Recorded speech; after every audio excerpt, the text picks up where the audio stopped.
네, 심층적인 이슈를 통해서 오늘장 투자 포인트를 한번 정리해 봅니다. 이슈 레이더 시간, 오늘도 신인규 기자와 함께하겠습니다. 어서 오세요. 안녕하십니까? 자, 오늘장 키워드부터 먼저 정리해 보도록 하겠습니다. 핫 키워드 현대차, 금융위원장, 고려아연 경영권, 사랑의 핫쇼핑 가지고 오셨는데 현대차부터 짚어볼게요. 네. 와, 라이벌보다는 같은 편으로 지금 이제 세계 3위 업체와 미국 1위 업체가 손을 잡았어요. 현대차와 GM이 손을 잡은 건데 구체적으로 포괄적 업무 협약의 의미는 무엇입니까? 일단 이게 세계 최대 규모의 자동차 동맹이 됐다. 판매 대수 기준으로 그렇다 보시면 되겠습니다. 왜 이거를 맺었냐? 중국산 전기차 공세를 막기 위한 전략적인 협력이라고 봐야겠습니다. 이 중국의 전기차가 워낙에 싸죠. 이 샤오미 전기차 나왔을 때 처음에 초반 상승세가 굉장히 무섭기도 했었고요. 중국 전기차가 이제 가성비를 앞세워서 글로벌 시장을 파고들면서 폭스바겐 같은 경우는 공장도 폐쇄하고 여러 가지 이야기들이 있었는데 그래서 전통 완성차 회사들이 대응 방안을 찾다가 이번에 양사 같은 경우와 협력을 하면 배터리 소재라든가 철강제와 같이 이제 주요 부품 공급망을 공유할 수 있게 됩니다. 그렇게 되면은 규모의 경제가 완성이 되기 때문에 비용을 절감할 수가 있고 이것이 만약에 중국 전기차 수준으로 이 비용 절감 효과를 볼 수 있다면은 이 주가 측면에도 긍정적일 뿐만 아니라 이 생산 여러 가지 측면에서도 긍정적인 산업적 효과를 받을 수 있다라는 분석들이 나오고 있습니다. 그래서 특히나 이번에 협력 같은 경우가 이 표를 보시게 되면은 여러 가지 주요 골자들이 있는데 이 협력 대상에 수소차라든가 자율주행 시스템 그리고 도심교통 이제 UAM이라고 합니다. 도심항공교통이라고 하죠.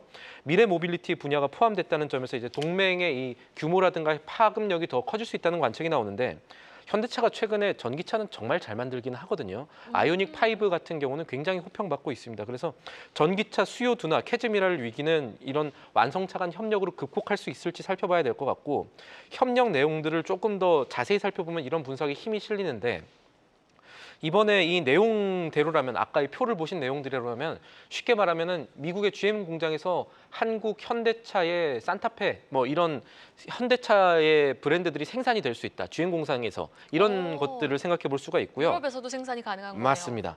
예전에 GM 대우 시절 기억하시는 분들 있으시겠지만 우리나라에서 그때 팔렸던 그 GM 대우 토스카라는 차가 있습니다. 제가 중고차로 처음 샀던 차인데 네. 이 차가요. 호주에서는 에피카라는 이름으로 홀덴의 에피카라는 차로 이름만 바뀌어서 팔았습니다. 이런 것들을 이제 배지 엔지니어링 또는 리배징이라고 하거든요.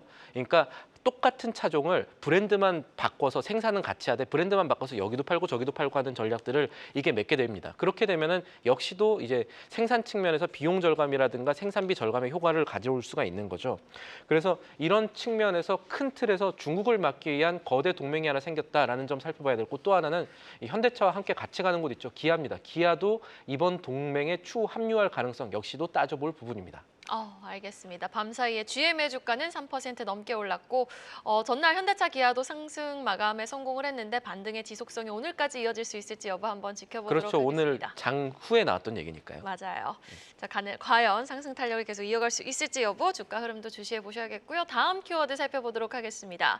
금융위원장입니다. 관련해가지고 지금 어제 금융위원장 취임 후 첫 간담회가 있었는데 투자 측면에서 우리가 살펴볼 포인트는 좀 어디에 있을까요? 일단은 김병환 금융위원장의 첫 간담회니까 사람들이 주목을 하겠죠. 어떤 내용들 나왔는지 조금 봐야 될 것 같습니다. 그리고 뉴스 헤드라인만 보시면은 아마 오해를 하실 것들도 조금 있을 것 같고 그래요? 이런 것들을 조금 깊이 있게 봐야 되는데 일단 주요 발언부터 보겠습니다.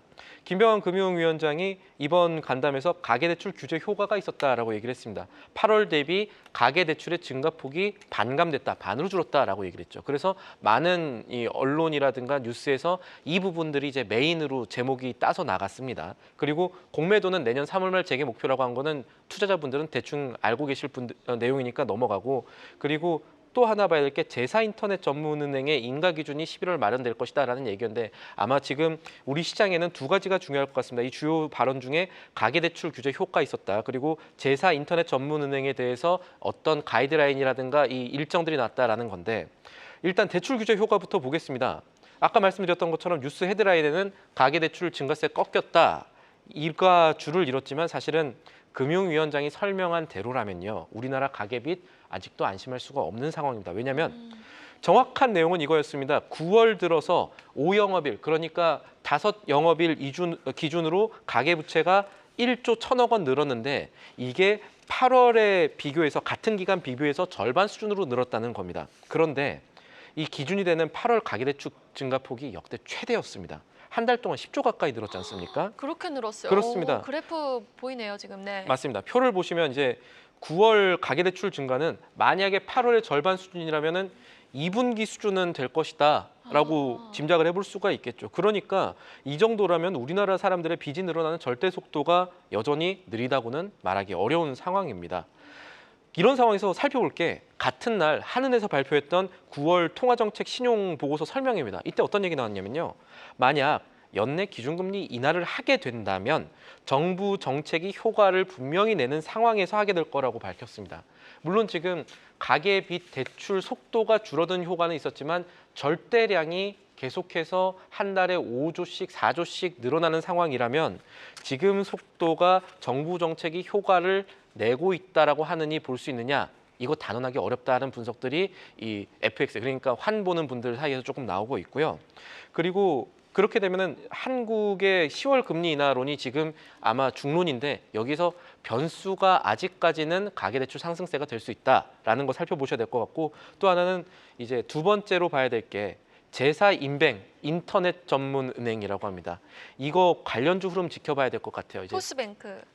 이 토스뱅크를 위시해서 이제 앞으로는 어떤 추가적인 인터넷 전문 은행이 나올 건가가 이제 관심사인데 네. 11월 즈음 혹은 11월 전부터 아마 관련주 흐름들 지켜보실 만할 겁니다. 그래서 저희가 표로 정리를 해봤지만 주요 준비 기업 가운데 지금 상장 기업들이 있거든요. 이런 부분들을 살펴보고 앞으로 나오는 뉴스라든가 이 이슈에 따라서 이 관련주들도 움직일 수 있겠구나. 미리 점검해 보시는 것도 투자의 포인트가 되겠습니다.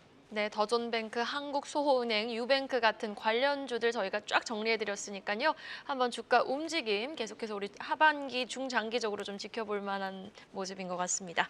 자, 다음 키워드 살펴보도록 할게요.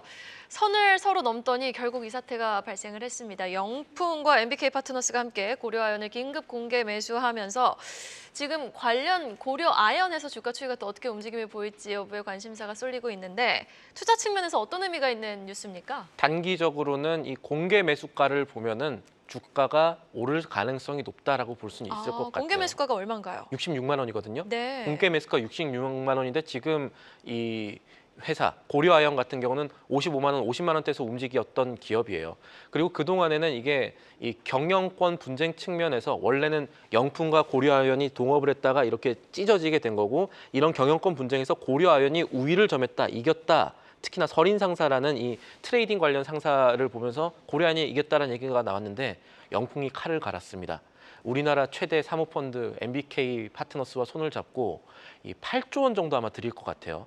공개 매수를 추진하는데 이게 공개 매수가로 제시한 것들 그리고 규모 보면은 국내에서 지금까지 나왔던 역사상 공개 매수 최대 규모입니다. 역사상 상당히 최대입니까? 칼을 갈았고 그래서 이런 것들을 보면은 단순하게 이 당일 주가라든가 이 공개 매수가를 기준으로 했을 때 이 고려아연 기존 투자자분들한테는 굉장히 좋은 소식이 나왔다라고 볼 수는 있겠습니다. 네, 알겠습니다. 그럼 고려아연 쪽으로 좀 기울던 경영권 분쟁, 영풍의 공격으로 지금 새 국면을 맞게 되는 건데 경영권 관련해서 관전 포인트, 경영권 관련한 관전 포인트는 좀 어떻게 되는지 제시해 주시죠.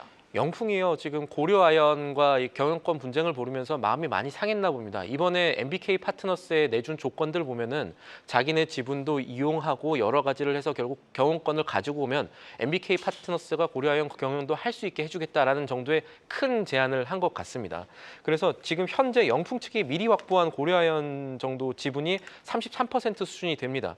여기다가 지금 공개 매수가 만약에 성공을 해서 50%를 만약에 넘어가게 되면 소액주주들의 지금 20% 이상 있는 소액주주들의 마음을 이제 어느 정도 가져가게 된다면 최윤범 고려아연 회장 입장에선 굉장히 안 좋은 상황이 발생할 수 있습니다. 경영권을 잃어버릴 수도 있는 상황이거든요. 그래서 지금 최 회장 같은 경우는 고려아연 쪽에 원래 백기사 우군들이 좀 있었습니다. 현대차도 그렇고 LG화학도 그렇고 이런 이 업무 관련해서 산업적인 협력 관계로 갖고 있던 이 대기업들과의 협력 관계를 좀 많이 강하게 가져가는 것들이 필요할 것 같고 역시 고려아연 쪽에서도 소액주주 마음 잡기 위해서 여러 가지 얘기를 해야 될 것 같습니다. 단순하게 주가 측면 아니라 우리가 경영권을 가져야 제대로 비전 있는 회사가 됩니다. 여러분 뭐 이런 식으로 설득을 할 가능성이 높은데 그래서 지금 소액주주들의 민심이 어떻게 될지가 관전 포인트입니다. 그래서 소액주주들 민심 잡기 위해서 그리고 새로 들어올 투자자들 민심 잡기 위해서 아마 두 측 그러니까 영풍 MDK 파트너스 그리고 이 고려아연 쪽에서도 아마 여러 가지 카드들을 꺼낼 가능성이 높다라는 점 앞으로 주가에는 도움이 될 수 있겠다는 점 역시 살펴볼 부분이 되겠습니다. 네, 알겠습니다. 고려아연 관련해서 오늘 또 주가 움직임이 어떻게 나올지 또 길게 놓고 봤을 때 경영권 분쟁 관련해서 어떤 결론이 좀 지어질지 여부 여러분 지켜보셔야겠습니다. 다음 키워드입니다. 사랑의 하추핑입니다.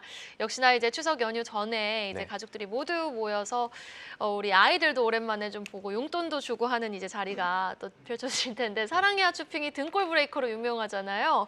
저는 돈만 나갈 것 같은데 아, 저는 네. 아기는 없지만 최근에 네네. 이거 보면은 이 사랑의 핫쇼핑 그러니까 이 IP를 삼지엔터가 갖고 있는 곳이죠. 주가 흐름 무서워요. 주가 흐름도 고공행진 무섭고 중이에요. 지금 앞으로 더 갈 수도 있다는 얘기들이 증권가에서 나오고 있어서 네. 여러 가지 모멘텀들이 있습니다. 이 사랑의 핫쇼핑이라고 지금 극장가에 개봉한 애니메이션이 생각보다 스토리도 탄탄하고 거기다 아이들이 워낙 좋아하기 때문에 어른들도 흥행을 좋아한다고 그러더라고요. 어른들까지 좋아한다는 얘기도 있었습니다. 스토리가 탄탄한 얘기를 제가 실제로 들었습니다. 이 아기가 있는 부모들한테 이제 직접 들었는데 저는 못 봤지만 그래서 손익분기점을 넘었어요. 손익분기점도 넘었고 이게 어느 정도의 기록이냐면 극장 우리나라 국산 애니메이션 중에 뽀로로가 제일 유명했었잖아요.